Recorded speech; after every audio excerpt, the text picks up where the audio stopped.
Jantung berdetak keras, kepala terasa sakit, seluruh badan menegang. Jika mungkin, ingin sekali rasanya berteriak. Pada puncaknya, orang lupa diri. Semua kesadaran lenyap. Itulah kemarahan, gejalanya menyakitkan. Namun, ia tak dapat begitu saja dihindarkan. Memang, selama kita masih hidup, kemarahan dan beragam emosi lainnya pasti akan datang berkunjung. Kemarahan adalah emosi manusia. Ia dirasakan secara pribadi. Namun, ia juga memiliki unsur sosial.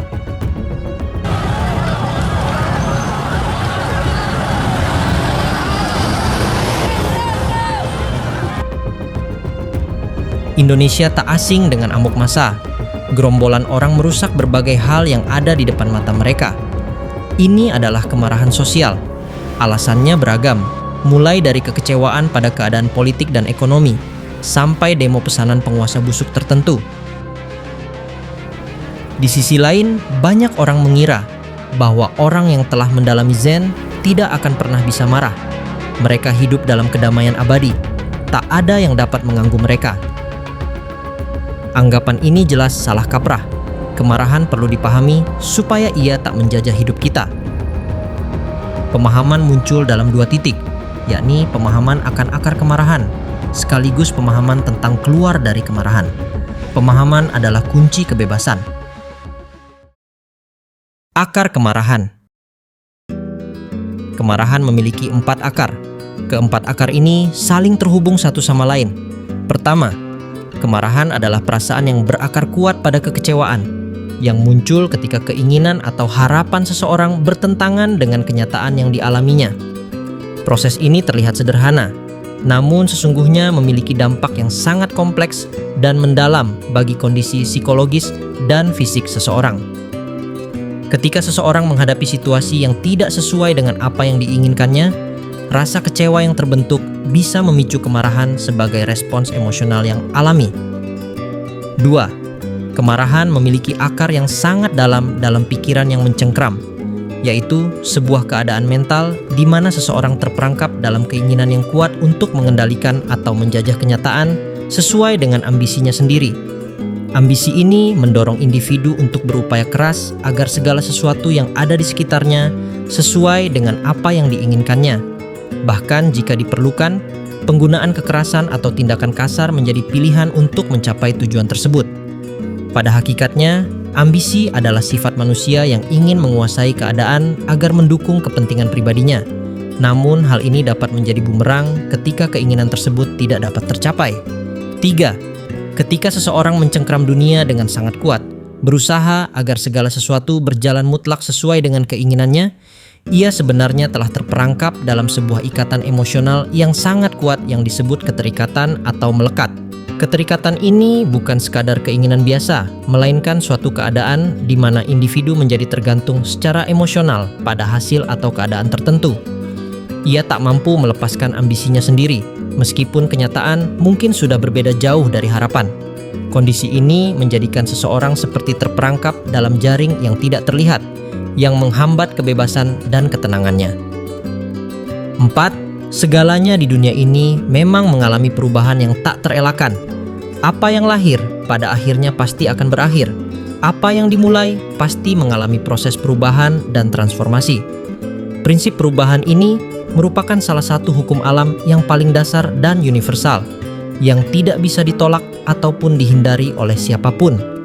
Namun, kenyataan ini seringkali menjadi sumber konflik batin bagi banyak orang, terutama ketika mereka tidak mampu menerima atau menghadapi fakta perubahan tersebut dengan lapang dada.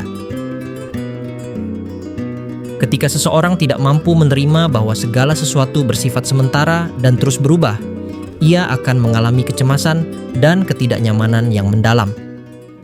Ketidakmampuan menerima perubahan inilah yang seringkali mendorong munculnya kemarahan. Individu tersebut seolah berjuang keras untuk mempertahankan keadaan agar tetap sama seperti yang diharapkan, atau bahkan berusaha untuk kembali ke masa lalu yang dianggap lebih baik atau ideal.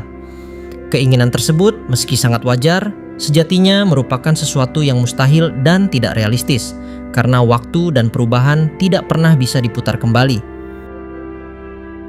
Munculnya kemarahan dalam konteks ini bisa dijelaskan dari sudut pandang psikologi sebagai bentuk perlawanan terhadap kenyataan. Penelitian-penelitian menunjukkan bahwa ketika manusia menghadapi situasi yang tidak sesuai dengan harapan atau kenyamanan mereka, otak cenderung merespon dengan emosi negatif, termasuk kemarahan dan frustrasi. Perasaan ingin mengontrol segala hal agar tetap sama berakar pada kebutuhan dasar manusia untuk merasa aman dan stabil. Namun, dunia yang terus berubah menuntut kita untuk belajar beradaptasi dan menerima ketidakpastian sebagai bagian dari hidup. Kemarahan adalah racun bagi diri. Berbagai penelitian menunjukkan bahwa ketika orang marah, seluruh sistem biologis tubuhnya menjadi kacau. Sesungguhnya, dengan marah, orang menyakiti dirinya sendiri. Ketika kemarahan menggumpal menjadi dendam, berbagai penyakit pun datang mengunjungi diri, mulai dari ketidakseimbangan hormon sampai dengan kanker. Bagaimana jalan keluar dari kemarahan? Kita perlu memiliki pemikiran yang melepas setiap saat. Apapun yang muncul di kepala perlu segera dilepas supaya tidak menghasilkan ambisi baru yang berujung pada penderitaan. Bagaimana cara melepas? Orang dapat melepas jika ia menerapkan just do it, lakukan saja main. Artinya, apapun yang ia lakukan sepenuhnya tanpa keraguan. Ketika berjalan, ia sekedar berjalan. Ketika duduk, ia sekedar duduk. Ketika bernapas, ia sekedar bernapas. Ketika menderita, ia sekedar menderita. Ketika berpikir, ia sekedar berpikir. Dengan cara ini, kemarahan dan semua emosi lainnya akan turun dan kebenaran akan tampak di depan mata, yakni kebenaran di sini dan saat ini. Hidup pun akan menyentuh dimensi yang sebelumnya tak tampak. Apakah lalu kemarahan akan langsung lenyap dan orang tak akan marah lagi? Tidak. Kemarahan lalu dibalut dengan kesadaran, sehingga bisa digunakan sesuai dengan konteks kebutuhan. Ada kalanya kemarahan itu perlu, asal dilakukan secara kontekstual, yakni dengan sikap welas asih dan kebijaksanaan.